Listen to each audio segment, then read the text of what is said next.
What is up, everybody? It's Dynamic here, and welcome back to another video. Now today, I'm going to be talking about some MLW players that I think are just a little bit overrated before we really get into the season. Now these have been some players that to me are overrated either by the league, the team, or just the fans themselves. So it's going to be kind of a combination here of players that I think shouldn't have won awards or maybe shouldn't have had such a high price when it comes to trading the player, or even just players that I think fans are really kind of overrating online or in any sense like that. And as always, no hate to the players. This is a video especially where it kind of has a negative connotation to it, and no hate to these players. I mean, I hope they all prove me wrong, but these are just players who I think need some more explaining, at least when it comes to me. So number one on this list, I have Brendan Russell.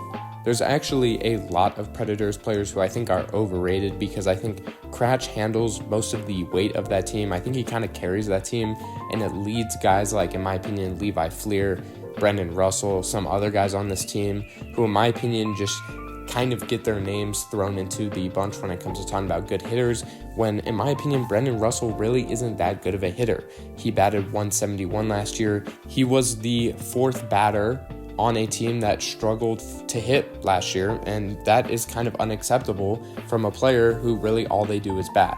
And I just feel like Brendan Russell is kind of overrated in the way that he used to be really, really solid, and he's kind of always kept that angle when looking at him in terms of MLW players, good hitters, but he just has a really long swing, and I think it affects him sometimes when he does play in these games. He kind of reminds me of like a more experienced AJ Ackerman, who also struggled this year.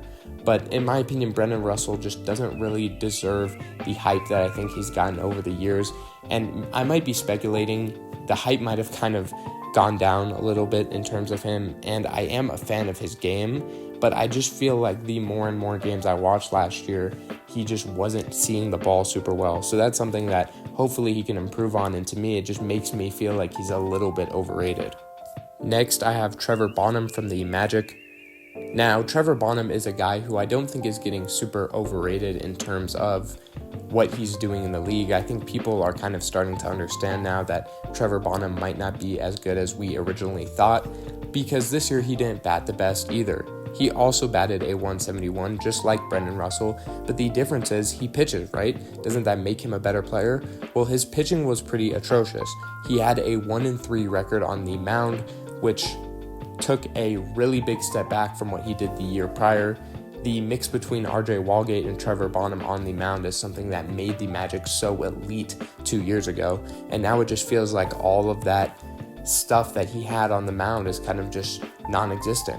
And he had like a 7 ERA, which to me is very head-scratching, because 7 ERA itself maybe is the reason why the Magic didn't win many games at all. I think he's overrated in the way that he is kind of just neutrally rated instead of being looked at as a problem on this team.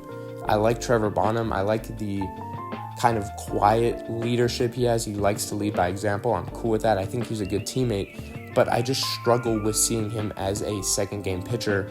Maybe the Magic need to throw somebody else on the mound this year. Next is kind of a controversial pick. I'm going to go with Jeremy Adams from the Gators, and I know what people are saying.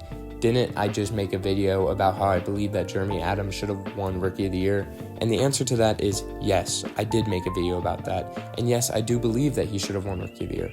However, I believe that last year's rookie class was extremely weak, especially in comparison to this rookie class.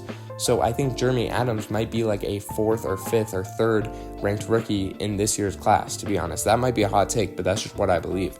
I think a lot of people think because he should have won Rookie of the Year and they're looking at the stats that this kid is going to be like the next best player of the league, and I just don't see that at all. I like Jeremy Adams as a pitcher. Do I think he's an elite pitcher? No. I think he has a high ceiling to be an elite pitcher. I just don't think that people are going to assume he's going to take this giant step. I just don't see it happening personally. And that kind of comes from, I saw a couple of opinions online where they really think Jeremy Adams is going to be the difference maker, the best player on this team. In my opinion, it's still Sawyer Bean. I don't think Jeremy Adams may even be an all-star this year. He just doesn't really have a good enough bat, in my opinion. He makes a lot of contact with the ball, which is great, but he doesn't really have a good power swing in my opinion. Only batted .214, which is really good for a rookie, but I just think people are kind of seeing him now as becoming this new star in the league, and I just don't know if he's there yet. And lastly, I have Stephen McGlade from the Predators.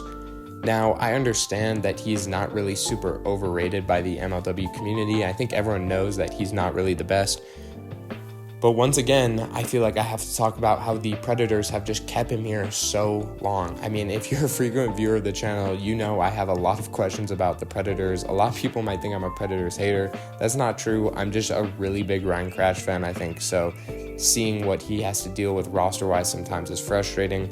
But I also know that he sets himself up for failure sometimes with the managerial process, because why is Stephen McGlade still on the roster? I know you go out and get Evan Porter, and he might be this amazing guy, but isn't that really what you tried to do with Levi Fleer last year, and it didn't really work out too well? Stephen McGlade is just a guy that I think keeps getting pass after pass after pass. He can't hit at all, but he can't pitch at all, and it just kind of makes it seem like he is a roster filler player. But I hope he proves me wrong. I've been saying this for the last 2 years. I want to see a major Stephen McGlade season. I want to see him just become an absolute monster this year. That would be insane. I would have to make an entire apology video to that man after, all of my takes about him. Anyways, guys, that's going to do it for today's video. Make sure you like, comment, subscribe. Let me know what you think. If there's any more overrated players or any more underrated players. There's some players that I was thinking of putting on this, but it just didn't really line up super well, so I just decided to go with 4. But yeah, man, let me know what y'all think. Love y'all, and peace.